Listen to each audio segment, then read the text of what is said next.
आज के इस डिजिटल युग में ना, जहां इंटरनेट की रफ्तार हवा से भी तेज हो चुकी है, एक चीज जो जानकारी से भी कई गुना ज्यादा तेजी से सफर करती है, वो है डर। हाँ, डर और अफवाहें दोनों बहुत ही तेजी से फैलते हैं। बिल्कुल। मतलब किसी भी आम दिन की शुरुआत की कल्पना कीजिए। सुबह सुबह फोन की स्क्रीन पे किसी फैमिली या ऑफिस व्हाट्सएप ग्रुप में एक मैसेज चमकता है। और उस मैसेज में एक सरकारी सा दिखने वाला पर्चा होता है। हाँ, और नीचे मोटे अक्षरों में लिखा होता है कि ध्यान दें, 1 अप्रैल से गूगल पे, फोन पे और पूरी यूपीआई सेवा हमेशा के लिए बंद हो रही है। और बस इस एक लाइन का असर ये होता है कि रातों रात लाखों लोगों की नींद उड़ जाती है। सही कहा। तो हमारे आज के इस डीप डाइव में, या कहूँ इस गहन विश्लेषण में, हम एक ऐसे ही ज्वलंत विषय की गहराई में उतरने वाले हैं, जो कि बहुत जरूरी भी है आज के समय में। एकदम। और हमारे इस विश्लेषण का आधार है ज्ञान की दुनिया डैश सच या अफवाह सीरीज के बहुत ही विस्तृत नोट्स और तथ्य। एक बहुत ही विश्वसनीय स्रोत है ये। हाँ, तो आज हमारा मिशन ये पता लगाना है कि सोशल मीडिया पर जो ये खबर आग की तरह फैल रही है कि यूपीआई बंद होने वाला है, क्या ये सच है या महज एक बहुत ही सफाई से गढ़ा गया झूठ है। मैं इस बात से पूरी तरह सहमत हूँ।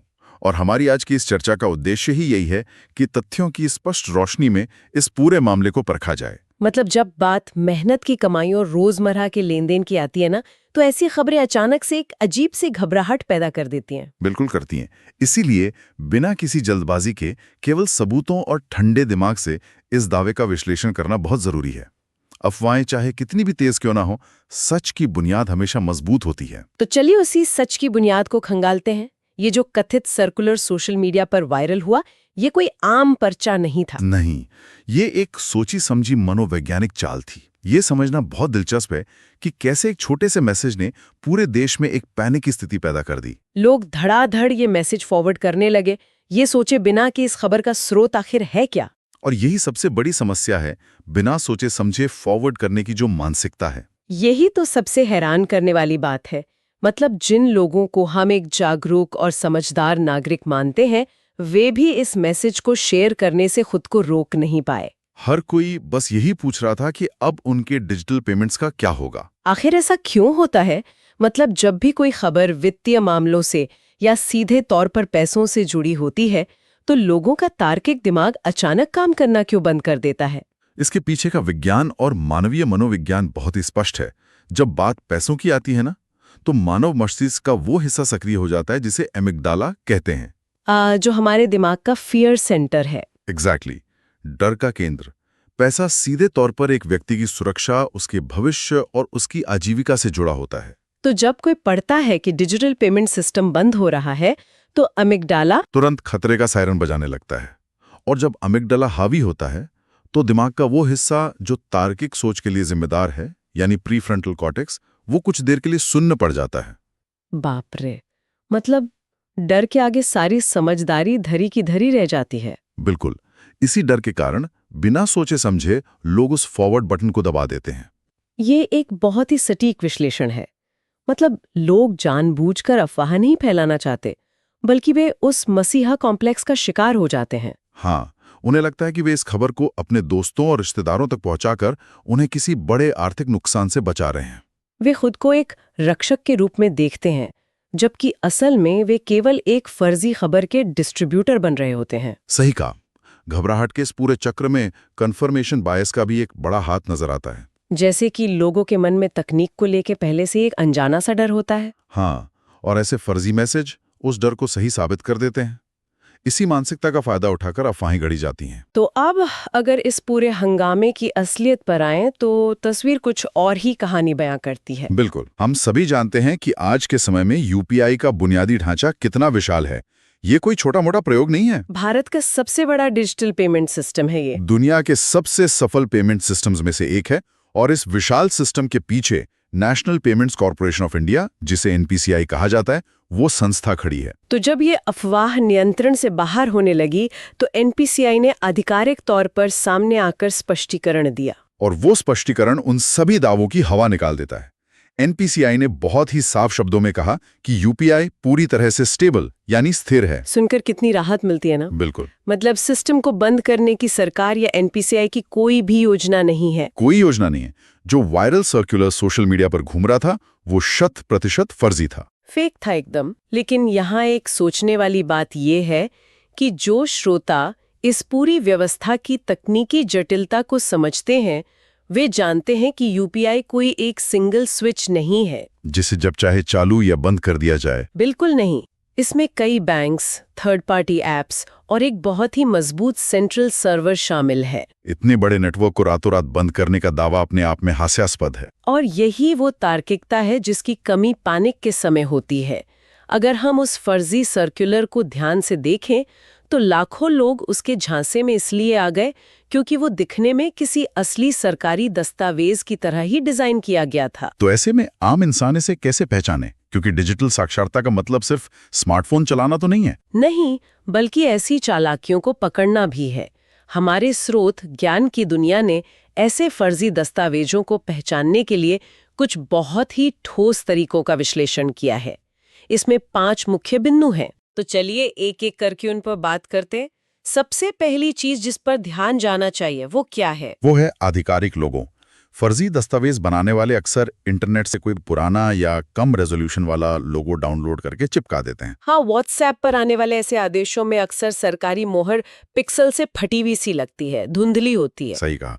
असली सरकारी दस्तावेजों में लोगो हमेशा उच्च गुणवत्ता का और बिल्कुल स्पष्ट होता है। लेकिन जरा सोचिए अगर किसी ने फोटोशॉप या किसी एआई टूल का इस्तेमाल करके इतनी सफाई से काम किया हो कि लोगो बिल्कुल असली लगे, फिर तो कोई भी झांसे में आ जाएगा। ये एक बहुत ही जायज चिंता है।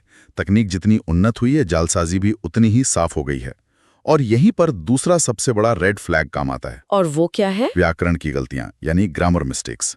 सरकारी दस्तावेजों की ड्राफ्टिंग की एक पूरी प्रक्रिया होती है। हाँ, सूचनाओं को जारी करने से पहले कई स्तरों पर ड्राफ्ट किया जाता है।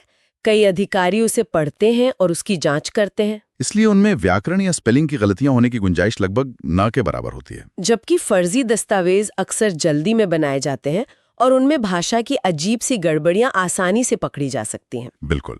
और तीसरा तरीका है आधिकारिक वेबसाइट के संदर्भ की कमी। कोई भी सरकारी सूचना हवा में तैरते हुए एक पीडीएफ के रूप में नहीं आती। उसमें हमेशा एक आधिकारिक वेबसाइट का लिंक होना चाहिए जहां जाकर आम नागरिक उस आदेश को क्रॉस वेरीफाई कर सके। एकदम सही। फर्जी संदेशों में या तो ऐसा कोई लिंक होता ही नहीं है या फिर वो किसी बहुत ही संदिग्ध वेबसाइट की तरफ ले जाता है। ये भी एक बहुत बड़ा सुराग है। और चौथा बिंदु, तारीखों में होने वाली गड़बड़ियां या असंगति। अफवाह फैलाने वाले अक्सर किसी पुराने असली सरकारी आदेश को उठाते हैं और उसमें काट छांट कर देते हैं। मतलब ऊपर की तारीख तो बदल देते हैं लेकिन नीचे हस्ताक्षर के पास पुरानी तारीख ही छोड़ देते हैं। हाँ, या संदर्भ संख्या में कोई पुरानी साल लिखी रह जाती है। अगर किसी भी दस्तावेज को थोड़ा ठहर कर पढ़ा जाए तो ये गड़बड़ियां सामने आ जाती हैं। और 5वां बिंदु जो मुझे बहुत दिलचस्प लगा वो है भाषा का लहजा। बिल्कुल। सरकारी कामकाज की भाषा बहुत ही औपचारिक और नीरस होती है। उसमें कभी भी सनसनीखेज शब्दों का इस्तेमाल नहीं होता। हाँ, सरकारी आदेशों में कभी ये नहीं लिखा होता कि जल्दी करें वरना आपका खाता ब्लॉक हो जाएगा, या इससे तुरंत अपने परिवार और दोस्तों को भेजें। जहां भी भाषा में अत्यधिक जल्दबाजी, सनसनी या डराने वाला लहजा नजर आए वहां खतरे की घंटी बज जानी चाहिए। और इन सब के ऊपर एक सुनहरा नियम है जिसे हमारे स्रोत ने बहुत ही स्पष्ट रूप से रेखांकित किया है कि सरकारी सूचना कभी व्हाट्सएप फॉरवर्ड से नहीं आती। ये सबसे जरूरी बात है। कोई भी मंत्रालय या आधिकारिक विभाग व्हाट्सएप मैसेज के जरिए ये घोषणा नहीं करेगा कि देश का सबसे बड़ा पेमेंट सिस्टम कल से बंद होने वाला है। इसके लिए बाकायदा प्रेस रिलीज होती है और वो मुख्य धारा के समाचार माध्यमों में प्रकाशित होती है। बिल्कुल। अब इस पूरे मामले को अगर एक बड़े परिदृश्य में रखकर देखा जाए तो ये सिर्फ एक मैसेज के सच या झूठ होने तक सीमित नहीं है। इसका सीधा संबंध इस बात से है कि जब समाज में ऐसी अफवाहें फैलती हैं तो उसका जमीनी स्तर पर अर्थव्यवस्था को क्या नुकसान होता है। और ये हमें इस विश्लेषण के सबसे गंभीर हिस्से की ओर ले जाता है, घबराहट या पैनिक का असली खतरा। अफवाहें जब तक फोन की स्क्रीन पर हैं तब तक वे सिर्फ शब्द हैं, लेकिन जब वे लोगों के व्यवहार और उनके वित्तीय फैसलों को बदलने लगती हैं तब वे एक बहुत बड़ी तबाही का कारण बन सकती हैं। अर्थव्यवस्था पर इसके असर को समझना वाकई बहुत जरूरी है। सोचिए, अगर भारी संख्या में लोग ये मान लें कि उनकी डिजिटल पेमेंट्स कल से काम नहीं करेंगे तो इसका सीधा असर बैंकों पर पड़ेगा। लोग डर के मारे एटीएम और बैंकों की तरफ भागने लगेंगे ताकि वे ज्यादा से ज्यादा कैश निकालकर अपने पास सुरक्षित रख सकें। और फाइनेंस की दुनिया में इस स्थिति को बैंक रन कहा जाता है। बैंक रन की स्थिति किसी भी अर्थव्यवस्था के लिए एक बुरा सपना होती है, क्योंकि दुनिया का कोई भी बैंक अपने पास इतना नकद या लिक्विड कैश नहीं रखता कि अगर उसके सारे ग्राहक एक ही दिन में अपना पैसा निकालने आ जाएं तो वो सबको भुगतान कर सके। एकदम सही बात है। बैंकिंग सिस्टम एक भरोसे पे चलता है। जब एक फर्जी व्हाट्सएप मैसेज उस भरोसे को तोड़ देता है तो एक बहुत ही स्वस्थ और मजबूत बैंकिंग सिस्टम भी लड़खड़ा सकता है। लिक्विडिटी का एक भयानक संकट पैदा हो जाएगा। और बात सिर्फ बैंकों तक ही सीमित नहीं है। बिल्कुल नहीं। आज के समय में भारत के लाखों छोटे व्यापारी, गली नुक्कड़ के दुकानदार, सब्जी वाले पूरी तरह से डिजिटल पेमेंट्स पर निर्भर हैं। अगर अफवाहों के डर से ग्राहक ऑनलाइन पेमेंट्स करना बंद कर दें और हर कोई केवल नकद में लेन देन करने की जिद करने लगे तो खुले पैसों की भारी किल्लत हो जाएगी। उन छोटे व्यापारियों के धंधे पर एक ही दिन में ब्रेक लग जाएगा। अर्थव्यवस्था का वो पहिया जो इतने सुचारू रूप से चल रहा था, अचानक धीमा पड़ जाएगा। यही वो नुकसान है जो किसी नीतिगत बदलाव से भी ज्यादा खतरनाक होता है। कभी-कभी असल घटना से ज्यादा नुकसान उस घटना को लेकर फैलाई गई अफवाह कर देती है। लोग ये नहीं समझते कि सिस्टम में कोई तकनीकी खराबी नहीं थी, बल्कि उनके बेवजह के डर ने एक चलते फिरते सिस्टम को जाम कर दिया। अफवाह एक तरह का ऐसा वायरस है जो सीधे लोगों के भरोसे पर हमला करता है। और घबराहट उस वायरस का सबसे खतरनाक लक्षण है। और दुख की बात यह है कि इस वायरस का कोई सीधा तकनीकी इलाज या कोई एंटीवायरस नहीं है। इसका एकमात्र इलाज है एक आम नागरिक की अपनी समझदारी और तार्किक सोच। जब भी कोई ऐसी खबर सामने आए जो तुरंत घबराहट पैदा करे, तो पहली प्रतिक्रिया उस पर विश्वास करने या उसे आगे बढ़ाने की नहीं होनी चाहिए। पहली प्रतिक्रिया सवाल पूछने की होनी चाहिए। क्या ये तार्किक है कि उस सिस्टम को रातों रात बंद कर दिया जाए जिसे बनाने में सालों की मेहनत लगी है? तर्क हमेशा डर को हरा देता है, लेकिन केवल तब जब तर्क को सामने आने का मौका दिया जाए।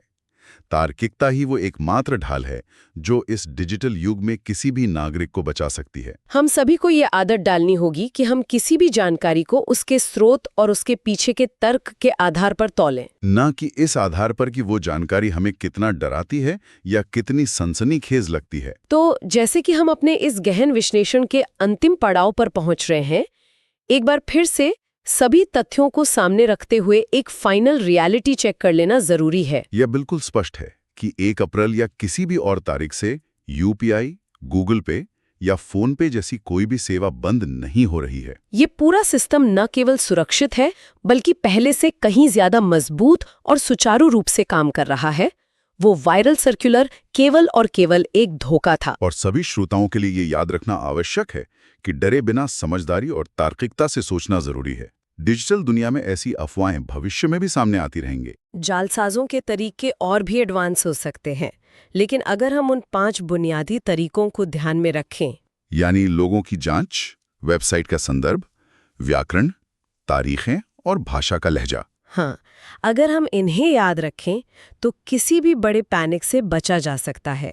डर की बजाय हमेशा सतर्कता को चुनना चाहिए। बिल्कुल। और अपनी इस चर्चा को विराम देते हुए ये बहुत ही प्रासंगिक होगा कि हम उस स्रोत के मुख्य संदेश को साझा करें जिस रूप में उन्होंने इस जागरूकता को फैलाने का प्रयास किया है। हाँ, ज्ञान की दुनिया का संदेश। उनका संदेश कुछ इस प्रकार है कि अगर आपको ये वीडियो या कंटेंट हेल्पफुल लगा तो इसे शेयर करें ताकि कोई पैनिक में गलत फैसला ना ले।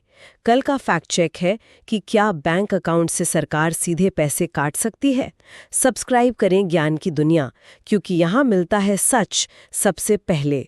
इस तरह के प्लेटफॉर्म्स जो सही जानकारी को सामने लाने का काम कर रहे हैं, उनकी भूमिका आज के समय में बहुत अहम हो गई है। यह एक बहुत ही जिम्मेदार संदेश है जो लोगों को न केवल आज के झूठ से बचाता है बल्कि आने वाले कल के लिए भी सतर्क करता है। और इसी सतर्कता के साथ हमें आगे बढ़ना है। आखिर में हम सभी को एक बहुत ही बुनियादी सवाल पर विचार करने के लिए छोड़ना चाहेंगे। आज तकनीक ने दुनिया को हमारी उंगलियों पर ला दिया है। मीलों दूर बैठे इंसान से पल भर में जुड़ना जितना आसान हो गया है, झूठ को बेचना भी उतना ही आसान हो गया है। एक फर्जी खबर को पूरी दुनिया का चक्कर लगाने में अब हफ्तों नहीं बल्कि सिर्फ कुछ सेकंड्स लगते हैं। तो अगली बार जब भी फोन की स्क्रीन पर कोई ऐसा मैसेज चमके जो किसी की मेहनत की कमाई, उसकी सुरक्षा या उसके भविष्य से जुड़ा हो, तो क्या एक फॉरवर्ड बटन दबाने से पहले बस 10 सेकंड रुककर उसकी सच्चाई खोजना एक समझदार समाज के रूप में हमारी जिम्मेदारी नहीं बन जाती? यह एक बहुत ही गहरा सवाल है जिस पर हम सबको सोचना चाहिए। इस विचार के साथ हम आज के इस डीप डाइव को यहीं समाप्त करते हैं।